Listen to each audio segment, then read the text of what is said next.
Hi, welcome. This is Kogi Kitui, and today I'm going to reprise the discussion on elections in my book, The Unscrambled Manifesto of Africa.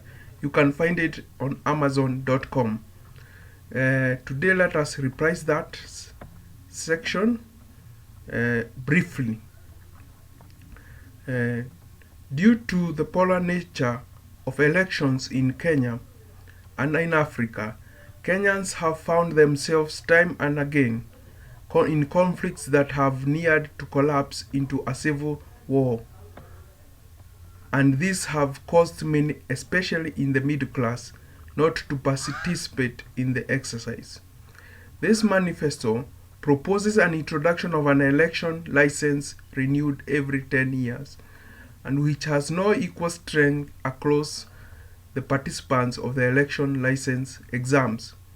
Voting should be a privilege like a driving license, which should only be handed to sober people of sound mind who understand the risks of voting carelessly and who have undertaken a civic duty course paid by their own money. The vote must not have equal strength.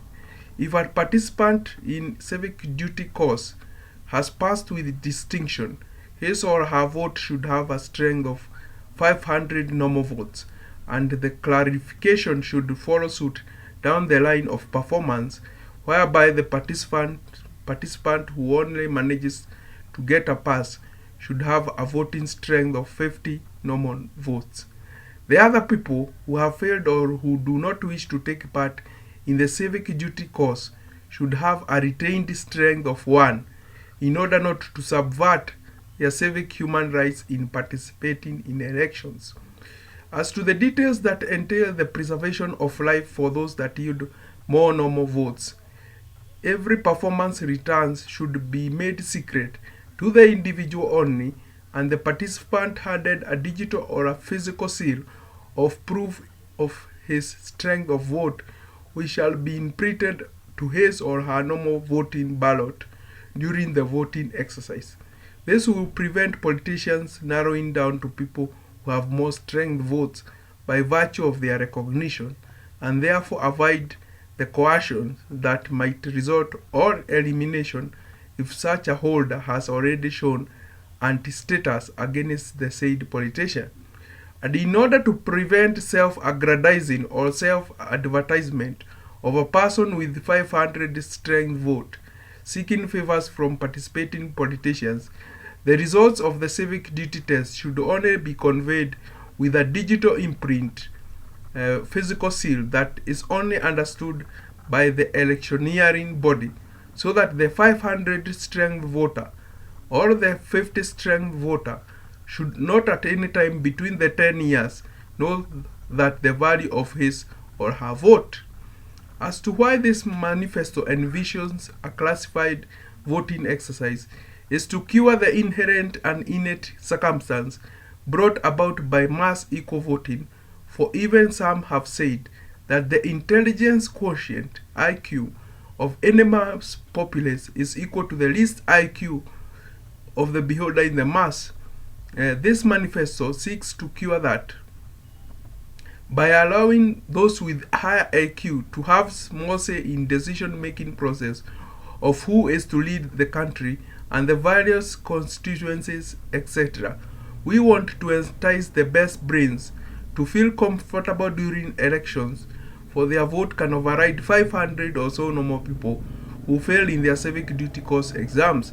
Many are the times that the normal populace has led to a mismatch of leadership, and the best brains have suffered. Yet even if they try so much to convince the population to vote in a certain way, their votes have been overridden by the populated ignoramuses. It has been argued that the elections in Africa take exorbitant prices to hold and are full of dangerous dramas that can sink any civilized country into abyss or anarchy. This has been forthright true. The cost of election in Africa should be reduced, and the financial muscles displayed during the campaign period tamed. Also, the elections have been marred with violence that discourage many voters from taking part, especially women, the youth, and the elderly men. This incorporation of violence has denied women politicians a fair chance of taking part in the process. Therefore, the electioneering bodies still have a long way to go until they level the playing ground for everyone to feel comfortable in taking part in the elections. As to whether term limits need to be adjusted, this manifesto holds that they need not, because the only adjustment needed is that involving civic education of the voters and also the behavioral change of the candidates from a cabal of trickery, thievery, coercion, and blackmail, as well as bribery, into the realm of delivering sober premises as to why he or she should be elected over their counterparts. The election system should be simple and clear for all to get involved in, even if some sophisticated mitigation may be adopted, like the unequal power of the vote classified along the population upon taking a voting license test. And for that we say and reiterate, let the voting strength be unequal. Let the voting strength be unequal is the major notion of this manifesto. Thank you very much.